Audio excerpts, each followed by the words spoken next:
read it all, but we'll start. Mat karma krin mat paramo, mad bhakta sangavarjita, nirvaira savabhuteshu yas samam eti pandava. My dear Arjuna, he who engages in my pure devotional service, free from the contaminations of fruitive activities and mental speculation, he who works for me, who makes me the supreme goal of his life, and who is friendly to every living being, he certainly comes to me. Purport. Anyone who wants to approach the supreme of all the personalities of Godhead on the Krishna Loka planet in the spiritual sky, and be intimately connected with the Supreme Personality, Krishna, must take this formula as stated by the Supreme Himself. Therefore, this verse is considered to be the essence of Bhagavad Gita. The Bhagavad Gita is a book directed to the conditioned souls who are engaged in the material world with the purpose of lording it over nature, and who do not know of real spiritual life. The Bhagavad Gita is meant to show how one can understand his spiritual existence and his eternal relationship with the Supreme Spiritual Personality, and to teach one how to go back home, back to Godhead. Now here is the verse which clearly explains the process by which one can attain success in his spiritual activity, devotional service. I'll stop there for now. We'll speak a little bit, and if there's time I'll read a little bit more. Om Jnana Timirandasya Gananjana Salakaya Chaksha Unminitam Yena Tasmai Shri Gurave Namaha Mukam Karoti Vachalam Pangum Mangayate Garim Yat Kripatamaham Vande Shri Gurundilatharanam Nama Om Vishnu Padaya Krishna Prestaya Bhutale Shrimate Bhaktivedanta Swamin Iti Namane Namaste Saraswate Devi Gauravani Prachalini Nirvishesha Sanyavari Pastatyade Satanane Jai Shri Krishna Chaitanya Prabhu Nityananda Shri Advaita Gadadhar Shivasari Gaura Bhaktivinoda Hare Krishna Krishna Krishna Hare Hare Hare Rama Rama Rama Hare Hare. My dear Arjuna, he who engages in my pure devotional service, free from the contamination of fruitive activities and mental speculation, he who works for me, who makes me the supreme goal of his life, and who is friendly to every living being, he certainly comes to me.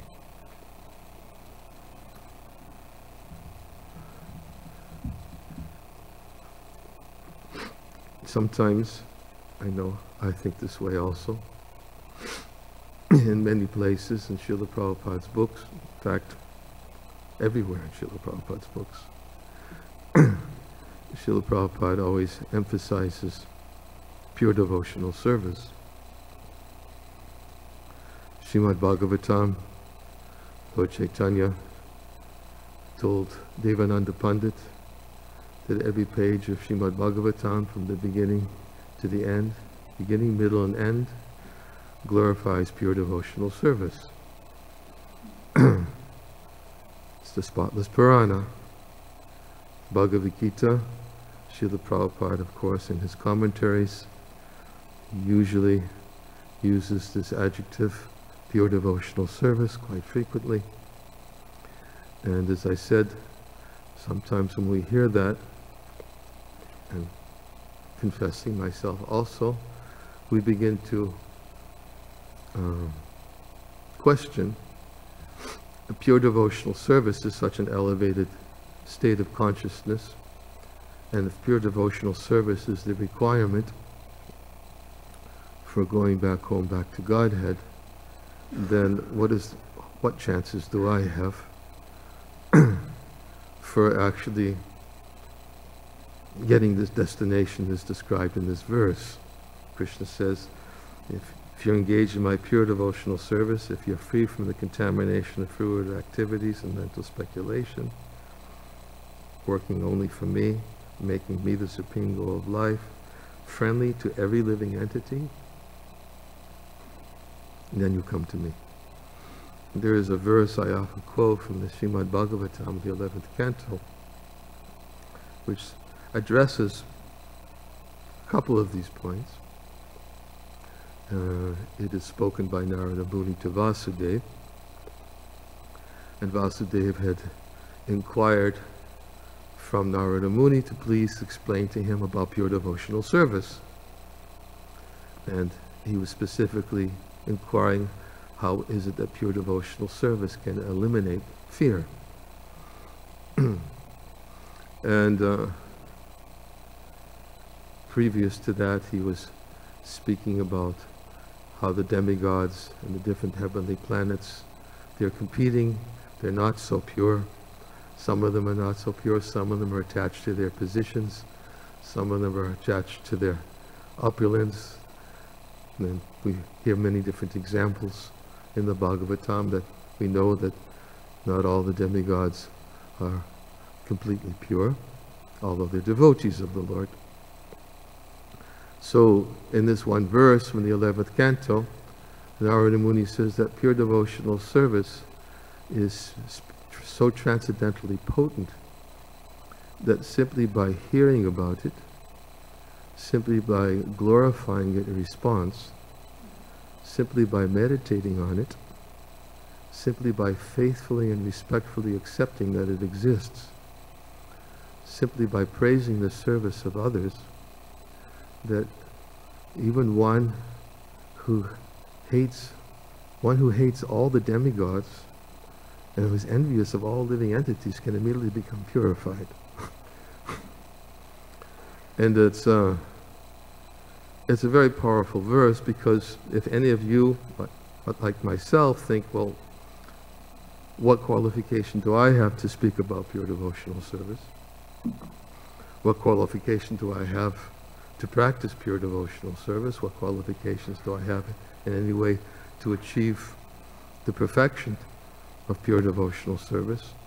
Then this verse really illustrates that actually the best qualification for achieving pure devotional service, to become non-envious of all living entities, because as Krishna says here, who is friendly to every living entity, every living being, is to hear the glories of pure devotional service. And when one hears it, then if one simply repeats it, although when Prabhupada emphasized in many places, a lot of times, he emphasized the necessity to repeat what one's heard. Of course, the more we hear, the more we repeat, and the more we become purified. But not only that, by meditating on pure devotional service is something that I would like to achieve. And even those who are very elevated devotees of the Lord, they teach by their own example that pure devotees don't even think they have pure devotional service. We had Bhagavatamrita when Narada Muni was visiting all of these exalted devotees, one after the other. Each devotee, he illustrated his purity by the mere fact that when Narada Muni said, "I heard that you were the greatest recipient of Krishna's mercy," each devotee declared, "How could you make such a statement about me? I don't have Krishna's mercy. I'm not worthy of Krishna's mercy, because I don't love Krishna and I don't do enough service for Krishna." And each devotee who was approached and immediately pointed to the next devotee. Because they're not envious. That's the symptom of a devotee. He's not envious. He always sees that there's a devotee greater than I am, and he's much more advanced than I am, and he's got Krishna's mercy. So the devotee never thinks he's an advanced devotee. In fact, one time, that one devotee wrote a poem to Srila Prabhupada, and in his poem he was actually made the mistake of speaking of himself as a devotee. And Prabhupada corrected him, said, "Oh, no, this is not correct." A devotee never thinks he's a devotee. He's an aspiring devotee, but he never thinks he's a devotee. We don't think we're devotees. We always think, I have something to aspire for. We look at other devotees, we think, oh, just look at their qualities, look at their good qualities. I see so many good qualities in them. I have something to aspire for. How can I become a better devotee? By serving them. And as this verse we just quoted said, not only by serving them, but by glorifying them, by praising them. One who praises the service of others, he can become non-envious. He becomes an advanced devotee. But in fact, sometimes when I speak of this, I always tell a little story. It's a nice story. And although I want to get back to the verse, but it illustrates this point. I remember I have a very dear godbrother of mine, Sridhar Maharaj. And I was with Sridhar Maharaj before he departed. We had friendly relationships with him. And Sridhar Maharaj had, as many of you may know, he had liver cancer. He was diagnosed with cancer that it was untreatable, and he wanted to go to Mayapur to prepare himself to leave this world. He wanted to be in the association of his godbrothers. He wanted to be in the association of his godbrothers. He wanted to be there for the installation of Panchatattva. It was in 2004 when they were installed. And he wanted devotees to come in his room and have kirtan with him. Took shelter of the holy name of the Lord. And because I had a relationship with my son, the nature of our relationship, he liked my kirtans. And oftentimes, different places, he would invite me to come and lead kirtan with him, even though it's just him and I. Once in Mumbai, he called me. He was in his room near the hospital. And he said, Maharaj, and I was in the hospital at the time getting treatment, would you come and have kirtan with me? So I said, sure. So I went, and it was just Maharaj. There was a harmonium there, and said, can you please lead kirtan? So he was attracted to chanting. So he wanted to do that in Mayapur. So when the time came when Sridhar Maharaj came to Mayapur to prepare to depart, when I received Maharaj, he had invited me another time, and I wasn't able to go to have kirtan. So I told Maharaj, this time, Maharaj, anytime you want me, 24/7, I'll be there, and I'll have kirtan. So I used to go to his room in the evening after the GBC meetings, and many devotees would assemble at that time. Maharaj was bedridden. Oftentimes, he couldn't even get up. He would lie in bed and he would dance with his arms, and the devotees would have kirtan that way. And I would go oftentimes in the evening. And sometimes I would lead, sometimes other devotees would lead. And one evening after the GBC meeting, I had a very bad headache. And I was thinking, I don't know if I can make it. So I wrote a note, and I sent it up to his secretary, Mayapur Das. And I said, on the note, I said, Maharaj, please forgive me. I have a very bad headache tonight, and I don't think I'll be able to come to kirtan. And then I started to walk back to the room where I was staying, and while I was walking back to the room, I began to think, here, Sridhar Maharaj is lying in bed, he's taking shelter of the holy name, and he's very sick. He has liver cancer, and he's chanting every night. What's my headache? I started to think, in comparison. And then I was thinking, I got strength. I got strength from thinking about him, and then I decided, I'm going to go back. So I didn't go to my room, and I went to Maharaj's room instead, and when I opened up the door, I looked inside, and Maharaj was lying on the bed. The devotees were having kirtan. And Maharaj looked up to me and he said, oh, Niranjana Swami. And he got up from bed and he put his hand down on the cushion and said, come here. And I said, Maharaj, the room was full of devotees, you know, I don't want to disturb anything. So Maharaj told the devotees, make room for Niranjana Swami. And I went and sat down on his bed. And then I was obviously wondering what, you know, I thought maybe Maharaj wants to give me a talk, wants me to give a talk. I didn't know what he wanted me to do. And so he sat up and he said to Mayapur, give me the tiger balm.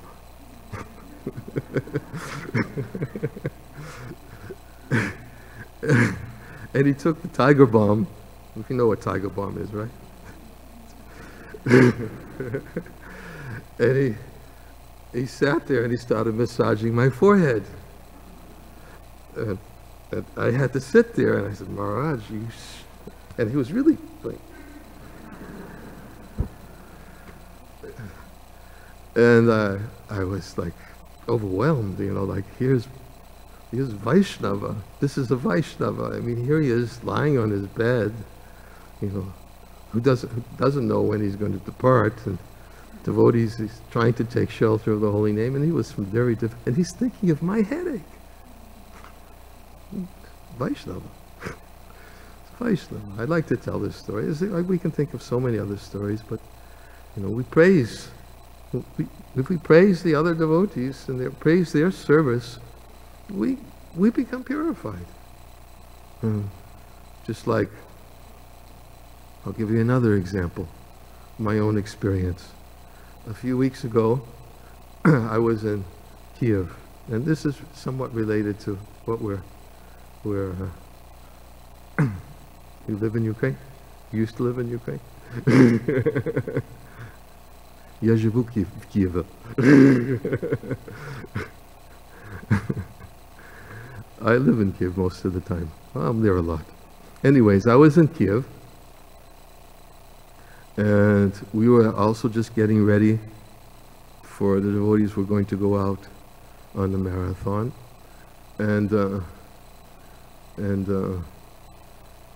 they have a tradition there that just before the marathon they try to encourage the congregation and the devotees to purchase books to give as gifts.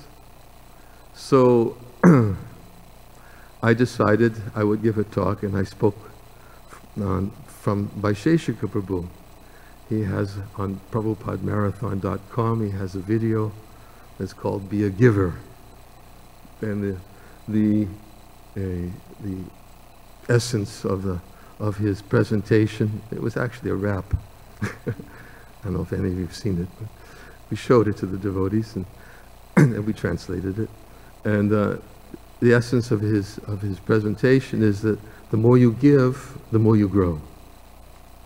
So I took his theme, and I presented his theme to the devotees, how to give and how to grow, and the emphasis was on Prabhupada's books, and especially Bhagavad Gita. And I also spoke about Srimad Bhagavatam, the glories of Srimad Bhagavatam, and told some stories about Prabhupada and how he distributed Srimad Bhagavatam in the early days. But I give all credit to Vaisheshika Prabhu, because he's like this powerhouse. He's such an inspiration. In fact, it was here in Chicago that I went out. Vaisheshika, was it 1975 he was here? No, he was in New York. I was distributing books with him in New York in Penn Station. But anyways, and he was only like 17, 18 years old back then. And anyways, so I told the devotees about Vaisheshika Prabhu, and I showed the video, and he spoke on the video, and I spoke a little bit afterwards. And then after the talk, we encouraged everybody to purchase books. And we had stacks of books in the back of the room. And after 1 hour, within 1 hour, after the talk and the videos and everything else, everybody at the Sunday program purchased 7,800 books.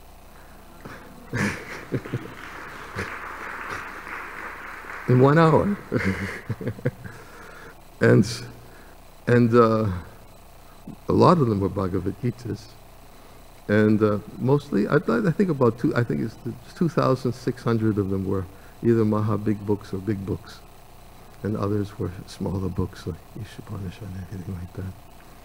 But we should think about what others are doing and how we can actually serve them, assist them. And I told all the devotees, go on to PrabhupadaMarathon.com and sign up and become a giver. And assist Vaisheshika Prabhu in his efforts to spread Krishna consciousness, distribute books all over the world. He's such a powerhouse, really inspiring this book distribution. So we can see that there's so many devotees who are doing so much wonderful service. When we praise the service of other devotees, we become purified. And that's what Narada Muni states. Pure devotional service is so transcendently potent that simply by hearing about it, by glorifying it in response, by meditating on it, and by faithfully and respectfully accepting that it exists. Okay, maybe I don't have it, but it exists. It does exist. We hear about it on the pages of Bhagavad Gita constantly. We hear about instructions that Krishna is giving to Arjuna. We hear about it in the pages of Srimad Bhagavatam, how Krishna reciprocates with his pure devotees, and how those devotees become purified by coming in contact with Krishna, and how Krishna purifies from within the heart even those Kama Sava Kamava Moksha Kama Udaradi Tivena Bhakti Yogena Yajita Purusha Param, whether one is filled with material desires, whether one has no material desires, whether one is desiring liberation, a person who has broader intelligence, by all means he will worship Krishna, because Krishna will purify. Krishna will purify. So when we hear about Krishna, when we hear about pure devotional service to Krishna, what happens is that even one who hates all the demigods and is envious of all living entities, they become purified. There's that verse, Prahlad Maharaj, I think it is in the 5th canto, Svastyastu Vishvasa Kala Prasidatam. He speaks about, let there be good fortune throughout the whole universe. May all envious persons become pacified. May all living entities become calm. He says, may all living entities become calm by engaging in bhakti yoga. For by accepting devotional service, one will think of each other's well-being. Prahlad Maharaj says that he says, therefore, let us engage in devotional service to the Lord, and let us always be fixed in remembrance of Him. What happens when one becomes fixed in remembrance of the Lord? He can think of the welfare of others. And Prabhupada says, only a non-envious person can think of the welfare of others. He says, plays in the purport. And that's what Prahlad Maharaj is saying. If we become non-envious, then we can think of each other's welfare. But if we're not freed from that envy, then it's very difficult, because then we begin to think, what's in it for me? The best way to become non-envious is to meditate, as Prahlad Maharaj says, to engage in devotional service to Krishna and to fix our minds on Krishna. And in this way, we'll be able to think of others' benefit. And for an interesting point, Prabhupada, when I quote this verse from the 5th canto, Svastyastu Vishvasa Kala Prasida. Kala means envious person. And in the word-for-word translation, Prabhupada translates the word kala as envious. And Prabhupada puts in parenthesis, almost everyone. Look it up. It's 5th canto.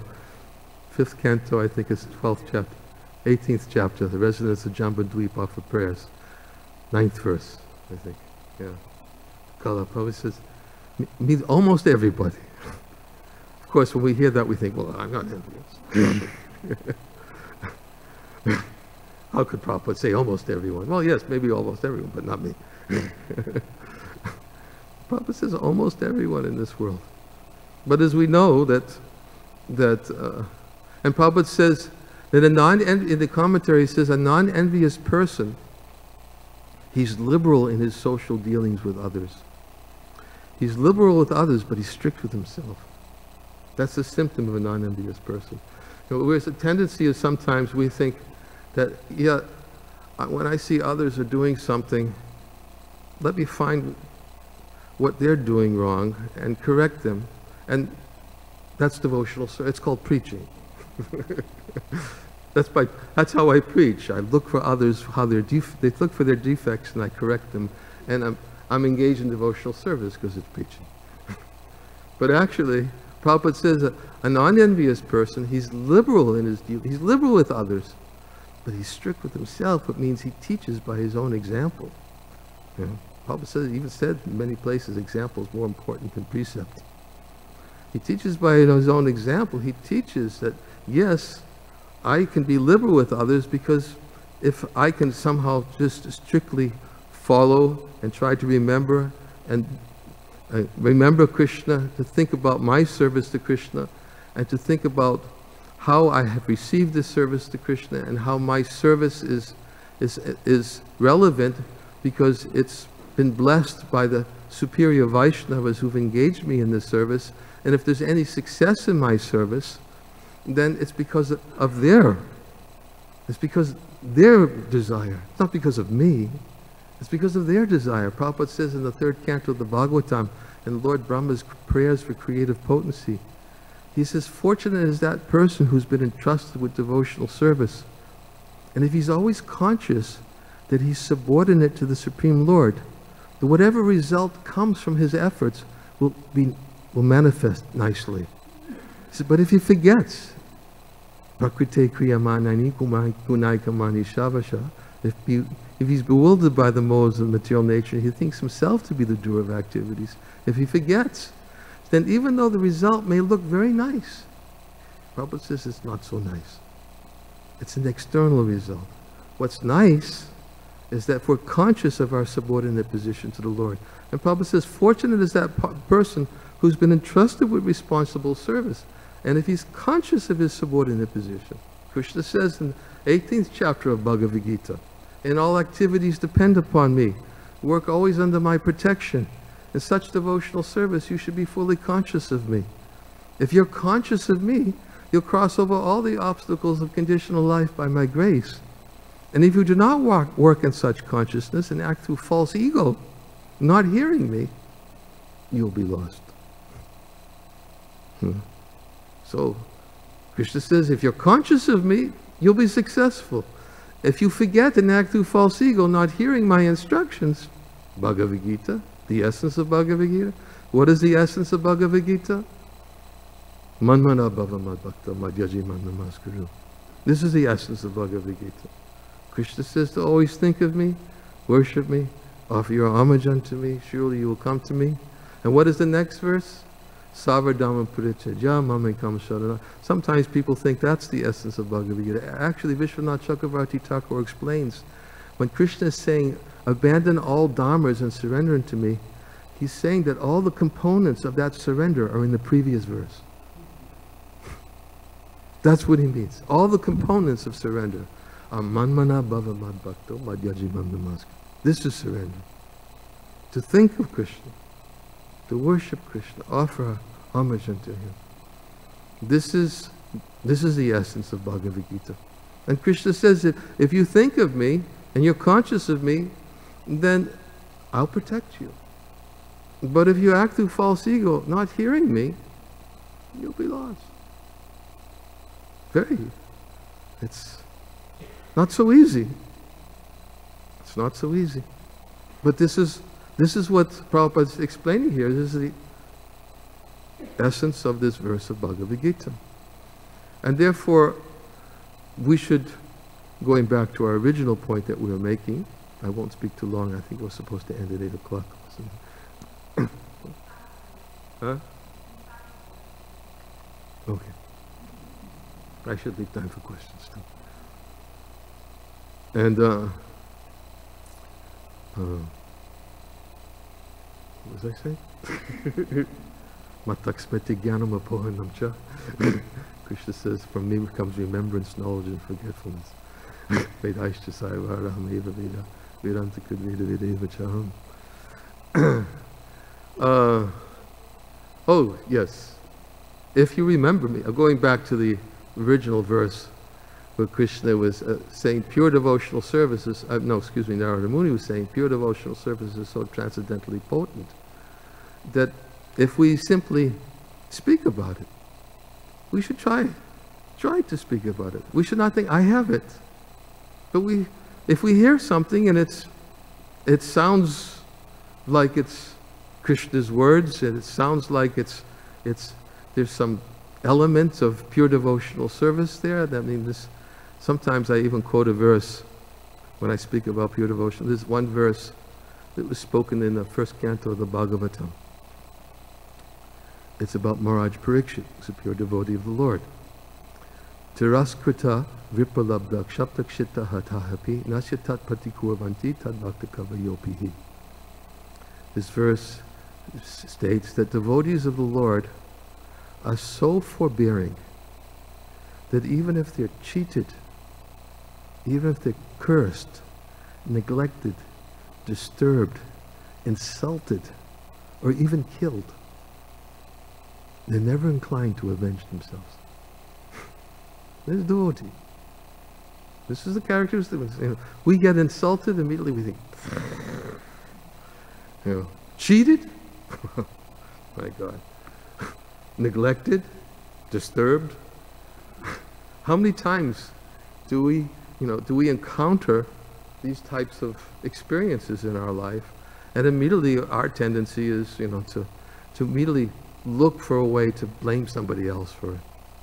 Like the example is given there, that was about Maharaj Parikshit, but the example in the first canto of the Bhagavatam is like Dharma the bull, when Dharma was beaten by the personality of Kali, and Parikshit Maharaj came before Dharma, and 3 of his legs were broken, and said, "Who did this to you?" And Dharma said, "If I point out the perpetrator of my suffering, I'll be just as guilty as the person who did it. Because nothing happens without Krishna's will." And then Parikshit Maharaj immediately understand, you must be religiosity personified. And he immediately, and my duty is to protect religious principles. So Parikshit Maharaj, who was the protector of religious principles, he sought after Kali and was prepared to chastise him. But nonetheless, we see Srimad Bhagavatam glorifies pure devotional service, beginning, middle, and end. Bhagavad Gita, Srila Prabhupada glorifies pure devotional service.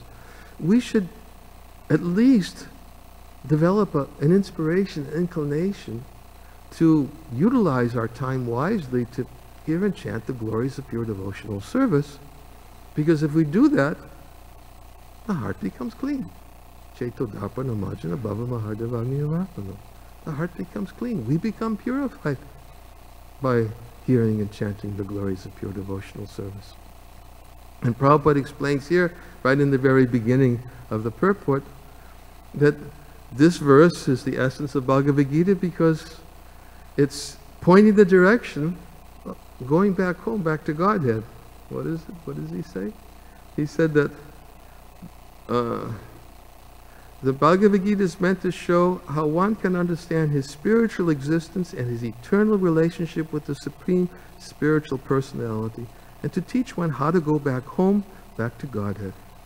Now here is the verse which clearly explains the process for which one can attain success in his spiritual activity, devotional service. This is the goal, to go back to Godhead. Sometimes we always look. I was just reading something today. I think it was on the internet. It was a talk like Giriraj Maharaj was giving. He was talking about the half-hen philosophy. And he was saying that sometimes people have the half-hen philosophy. They read a verse in Bhagavad Gita where Krishna says that you should perform your duties, and by performing your duties, you should. The purpose of your life is to perform your duty and to get the result of something to that effect. I can't remember exactly how he described it. And he says many people become very attached to these verses which emphasize the importance of doing duties. Of course, Krishna says you have a right to perform your prescribed duty, and you're not entitled to the fruits of action. Never consider yourself to be the cause of the results of your activities and never be attached to not doing your duty. So Krishna definitely gives emphasis on the importance of performing one's duty, and the whole teachings of Bhagavad Gita, of course, was to bring Arjuna to the point of accepting what his duty was, which is ultimately Manmana Bhava Bhakto Madhyajimana Namaskara. Anyways, Giriraj Maharaj was explaining that sometimes people place the emphasis on the duty and the results of the duties, getting the results of the duties, and they neglect the verse Savadamam Paricha Jamamikam Sana Raja, where Krishna says, abandon all your duties and surrender to me. And he says it's like the half-hand philosophy, like they take one part of the Bhagavad Gita, but they neglect, the other part, which is the essence. So we should try to understand what is the essence of Bhagavad Gita, and in this way, yes, perform our prescribed duties, but understand what is the goal. The goal is to please Krishna. The goal is to please Krishna, and if Krishna is pleased, bhajaniya paramasuka matra susukatvam, to the degree that Krishna is pleased by our service, then we can actually experience internal satisfaction and happiness and peace. Savai pungsam parodamo yato bhaktirad hoksajaya haitika patiyata yayatma supati. Siddhati, that the supreme occupation for all mankind is that by which men can achieve loving devotional service to the Transcendental Lord. Such devotional service must be unmotivated and uninterrupted in order to satisfy the self. This is Prabhupada, what he's given us in Bhagavad Gita. Prabhupada didn't hold any punches. He gave us everything. Every page you open it up, it's pure devotional service. Sometimes even people say, well, actually Swamiji is, he's put something there that's not there. Sometimes people even say that about some of his commentaries. But Prabhupada didn't. He gave us pure devotional service. And if we give the opportunity to hear from him and to serve him, what is that verse in the first canto of the Bhagavatam? Shushusho Shanadanasya Vasudeva Kataruchi Syan Mahatsevaya Viprapunya Tirtana Shevana. By serving devotees who are freed from vice, great service is done. And by that service, one develops an affinity for hearing the messages and chanting the messages of Vasudeva. We get a chance to serve Srila Prabhupada by hearing his purports, by telling others about what his instructions are, and if we can't do that, then by giving others the opportunity to come in contact with Srila Prabhupada by distributing his Bhagavad Gitas and giving it to others, which is something which is very important. And I can say from my own personal testimony that my first contact with Prabhupada was Bhagavad Gita as it is, and from there on, Prabhupada took over. Took over. And Prabhupada would always say that if we become fortunate, then best thing we can do is make others fortunate. Yaidam paramam guyam madviktai shogajashati. Nachatasman manusheshu kashtin priyakritama. Says, for one who explains the secret to others, and for him, devotional service is guaranteed. The end he comes back to me. There's no servant in this world more dear to me than he, nor will there ever be one more dear. So, a little bit about Bhagavad Gita. Any questions or comments?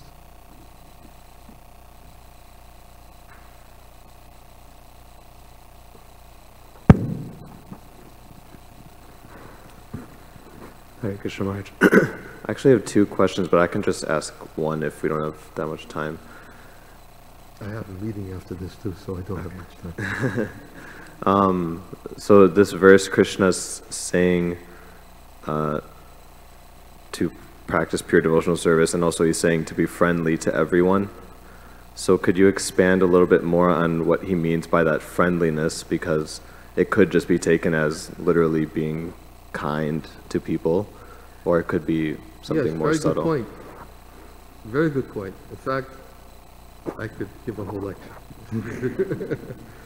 I'll try to encapsulate it as Certainly we should not imitate the Mahabhagavata who's friendly towards everyone.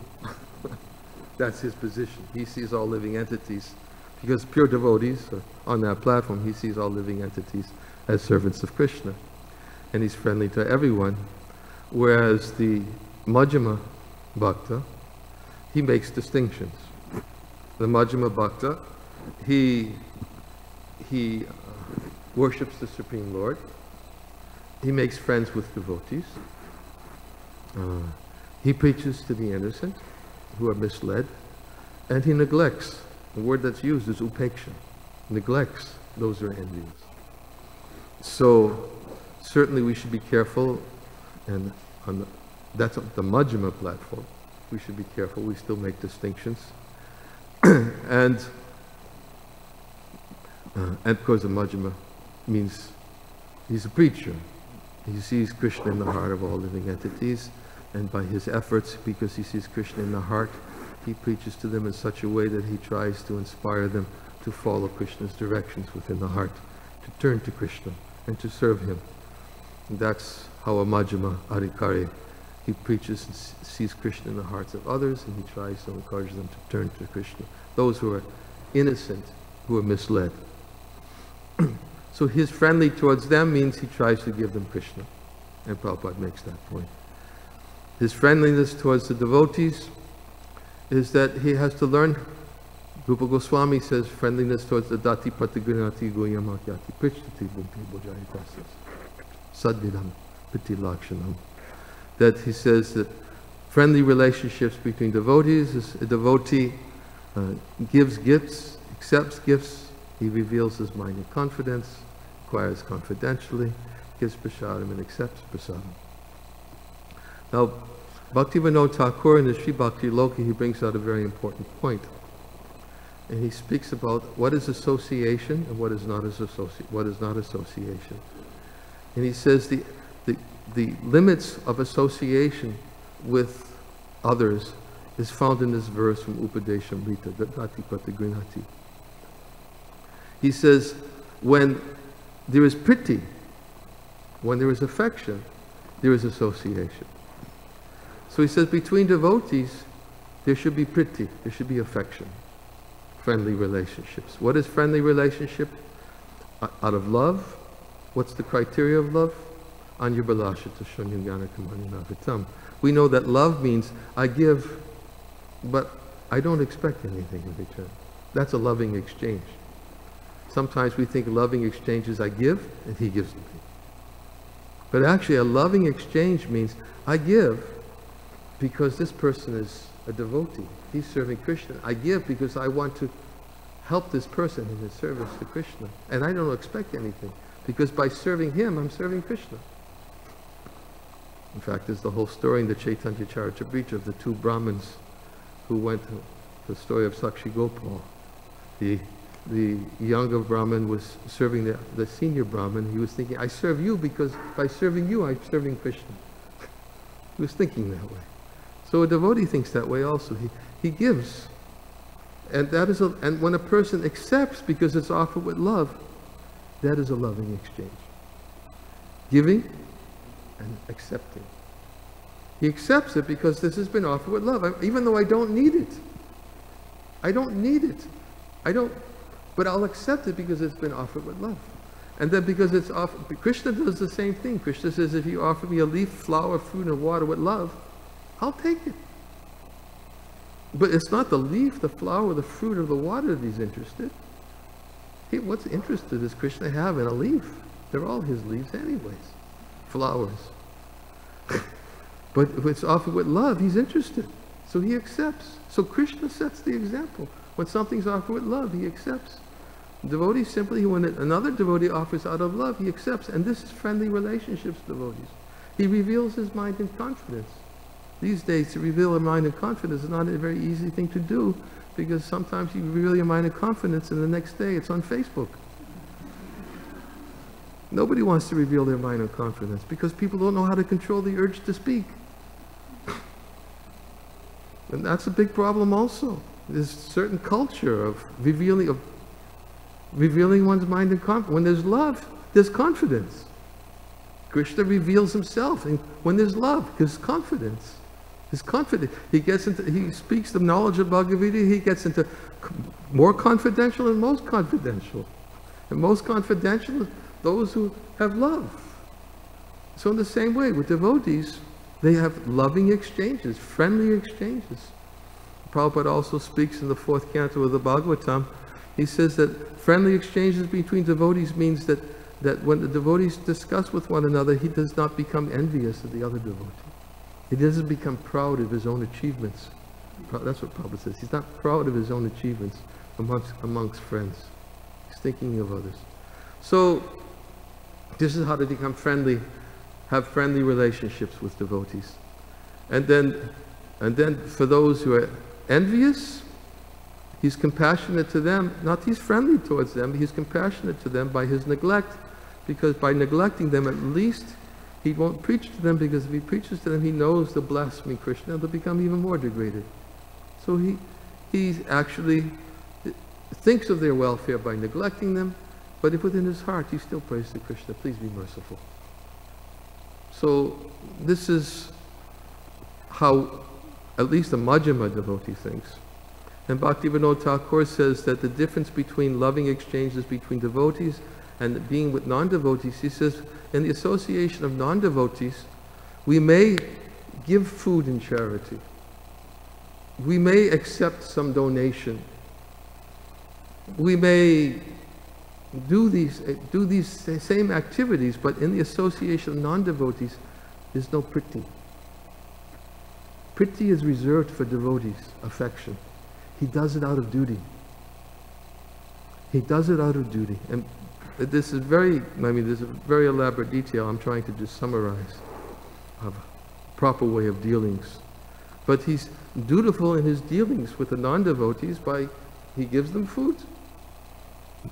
He gives them, or he may, as Bhaktivinoda Thakur says, he may accept donations. He may speak to somebody, but he never speaks confidentially.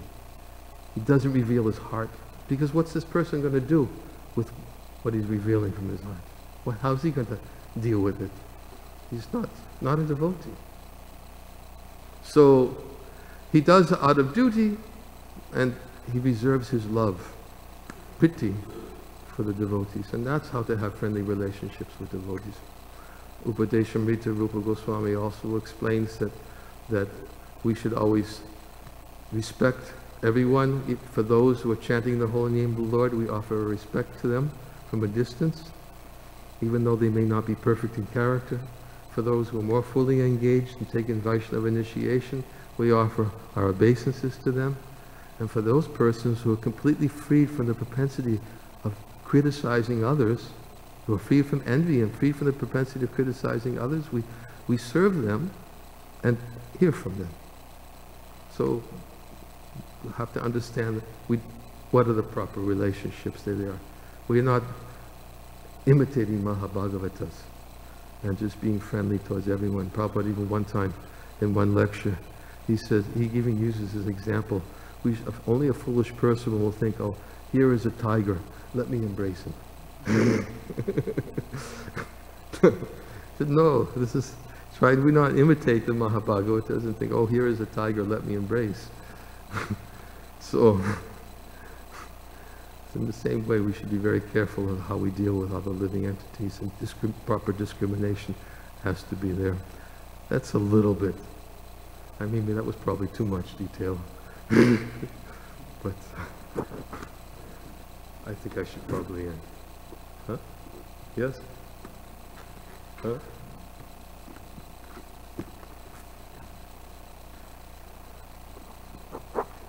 It's like a question and comment. I think you touched very sensitive topic, important topic, and devotee is supposed to have all these qualities: Titikshva, Karunika, Suhridam, Sarvadehinam, merciful. But at the same time, like when we becoming devotees, like it's a long way till we have these qualities, and sometimes devotees read that they have to open the heart to devotees, and then they got hurt by the devotees. Hurt by the devotees. Hurt? Yeah, emotionally hurt by the devotees. So like, how to like I think you kind of answered that we should not open ourselves to the tiger. We have to, even among devotees, we have to see whom to open up. Yes, there has to be trust. There has to be trust. And kind of being careful even among devotees, or like... Even among devotees. Yeah, thank you. We have to discriminate. Even among devotees. We have to learn to discriminate and not reveal our minds to somebody that we can't completely trust. But we should understand they do exist. There are devotees whom we can trust. We have to look for them. And if we don't find them, we should be very careful to not be like Duryodhana, who was sent throughout the kingdom to look for somebody who was more advanced than him, and Duryodhana came back and said, I can't find anybody who's more advanced than me. And Yudhishthira Maharaj was sent throughout the kingdom and was looking for somebody more fallen than him, and he said, I can't find anybody who is more fallen than me. So we have to be very careful to not think that there's nobody more advanced than me. If we look and we have the proper criteria, we'll see that there are devotees who are more advanced, and if they're more advanced, and if we want to have trusting relationships, and I oftentimes explain, it requires some investment. We shouldn't blindly open up to somebody, but we should invest in cultivating a trusting relationship. And we'll find that if we invest properly and we know the criteria of what is trust, there's always somebody we can open our hearts to. And we have to have it. If we don't, it's very difficult. If we think that we can make it on our own, mine is too strong. Prabhupada said, one piece of straw, easy to snap. You bundled it, it's very difficult to break. We have to find others. And if we're too proud, then so many verses which warn us about the dangers of pride.